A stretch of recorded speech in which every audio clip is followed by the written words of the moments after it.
Apple is about to shrink something that's been staring at you every single day for the last 4 years.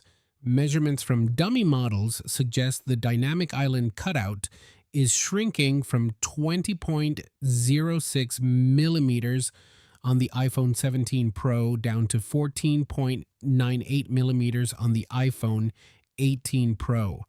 That's nearly a 25% reduction.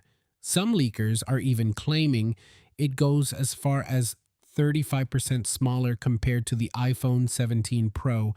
And here's the part nobody's saying out loud. That number is not just a spec. It's the difference between a phone that feels like it has a bug living on the screen and one that finally gets out of your way. I've been tracking every leak, every CAD render, every case manufacturer image on this thing, and there's one specific detail buried in the data that actually changes how you should think about this upgrade. We'll get there. This video is a hard breakdown of the iPhone 18 Pro and iPhone 18 Pro Max, specifically what the smaller dynamic island actually means for you, plus the camera, battery, chip, and whether this phone is worth buying or skipping. My angle, I've been using the current Pro Max daily. Commutes, airport runs, 2 to 3 hour video calls, night photography on rooftops. I've measured brightness, battery, and exactly how often I interact with the island. So when I tell you this change matters, it's not based on a spec sheet.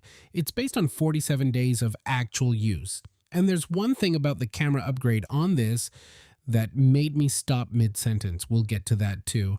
First, the headline. For nearly 4 generations, the dynamic island introduced with the iPhone 14 Pro has remained largely unchanged. But newly surfaced images and supply chain reports indicate Apple is now preparing to significantly reduce its size. A tipster on X claimed to have received new CAD files for these devices, likely sourced from a case maker that obtained them from Apple. The CAD images indicate a significantly smaller punch hole cutout at the top of the screen compared to the iPhone 14 Pro.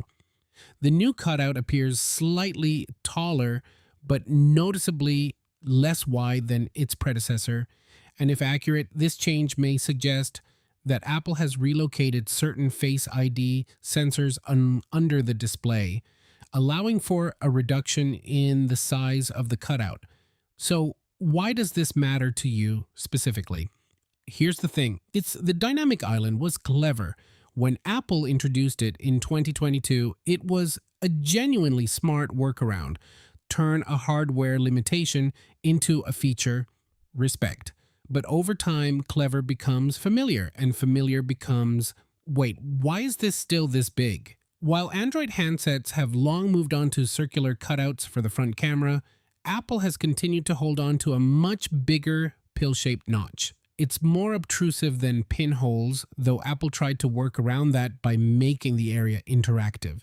By shrinking it now, Apple isn't changing the function, they're changing the friction. You stop noticing it. And that's exactly when a phone stops feeling like a tool and starts feeling like an extension of your hand. I spent time just watching the old island expand and contract when I received a call. It's fine. But the new proportions, it just disappears. That's the goal. Okay, so the display gets a facelift. What's powering it? The A20 Pro chip for iPhone 18 Pro is expected to be an especially big leap forward. A 20 Pro will be Apple's first chip built with a 2 nanometer process, and it will also utilize OMCM, wafer-level multi-chip module to packaging. The new flagship is expected to deliver a performance boost of up to 30% and efficiency gains of up to 15% over its predecessor, the A19 Pro.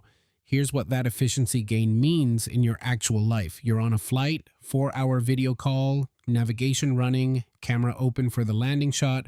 On the 17 Pro Max, that's battery anxiety territory. On the 18 Pro Max, the combination of a larger physical cell and the 2 nanometer efficiency could result in the longest lasting iPhone in history.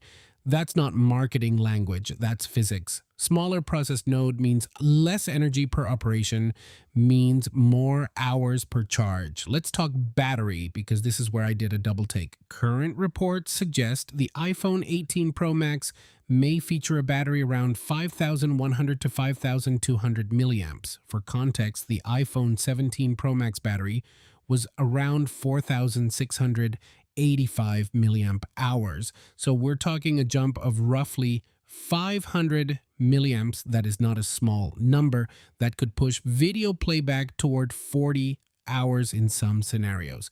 Now, there's a catch, and this is the honest part. The iPhone 18 Pro Max could be slightly thicker than the iPhone 17 Pro Max, measuring in at 8.8 millimeters, up from 8.75 millimeters. That small difference is expected to push the weight over 240 grams. The iPhone 17 Pro Max weighs 233 grams, so you're gaining battery, you're gaining performance, you're gaining about 7 grams of phone. And look, I'm not going to lie, nobody buying a Pro Max thinks they're buying a lightweight device. You made your peace with that the moment you chose the Max over the Pro.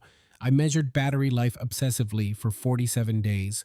Multiple commutes, airport runs, night shoots, 2-hour video calls in hotel rooms at 11 p.m. My scientific conclusion, the current Pro Max battery is fine. The new one should be very fine. Progress, okay? This is the one that actually made me stop mid-sentence when I read it.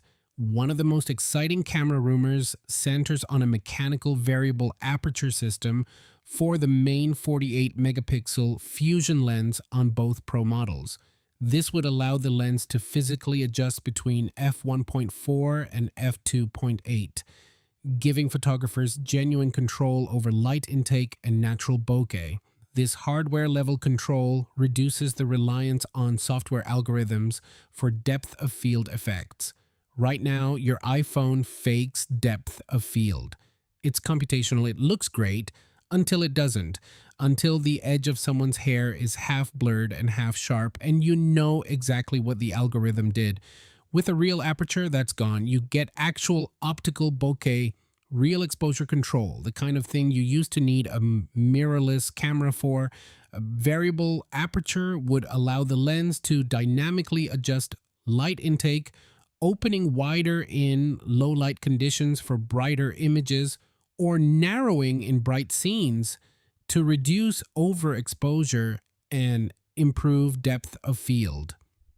This feature, long common in dedicated cameras, would represent a major leap for iPhone photography and give users more creative control without relying solely on computational processing. If this leak holds, and multiple supply chain sources are now backing it, the camera on the 18 Pro Max stops being the best phone camera and starts competing with entry-level professional gear. For rooftop night photography, I've already started planning my shots differently. That's how real this feels. Now, let's be honest about what this phone doesn't change, because some of you need to hear it.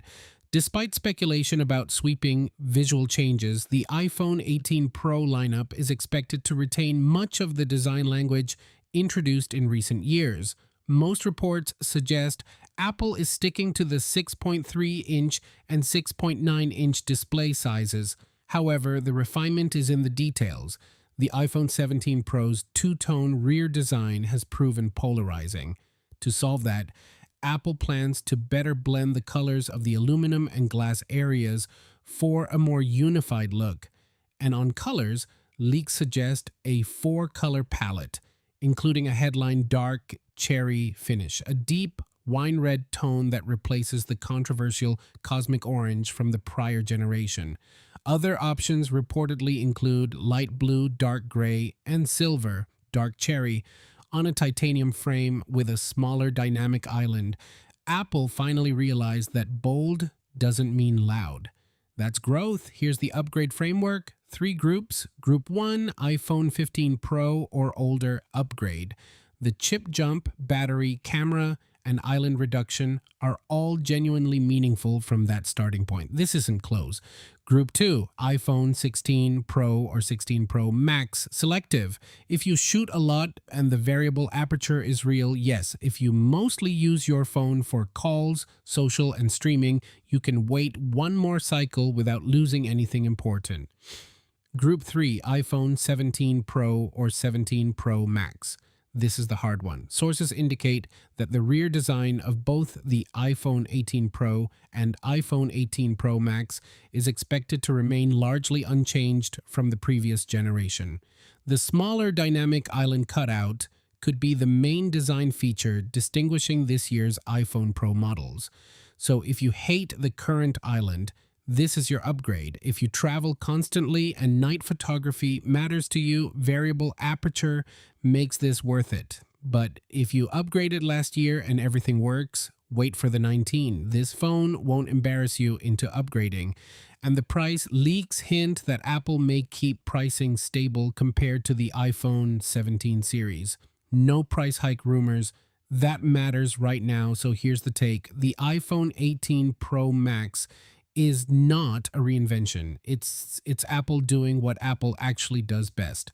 Precision rather than disruption. A smaller island that stops fighting your eyeline. A battery that finally matches how people actually use their phones. And if the variable aperture camera is real and everything points to, yes, this is the first iPhone that genuinely threatens compact, mirrorless cameras for everyday use. The dynamic island change matters not because it's radical, because it stops mattering. And that's the whole point. The iPhone 18 Pro and Pro Max are widely expected to debut in September 2026. Between now and then, more leaks will drop. I'll cover every significant one. I'm genuinely curious though, is the smaller island enough to move you off your current phone? Or are you holding out for full under-display Face ID on the iPhone 20? Let me know, because that conversation in the comments is actually going to be interesting. See you next one. Peace.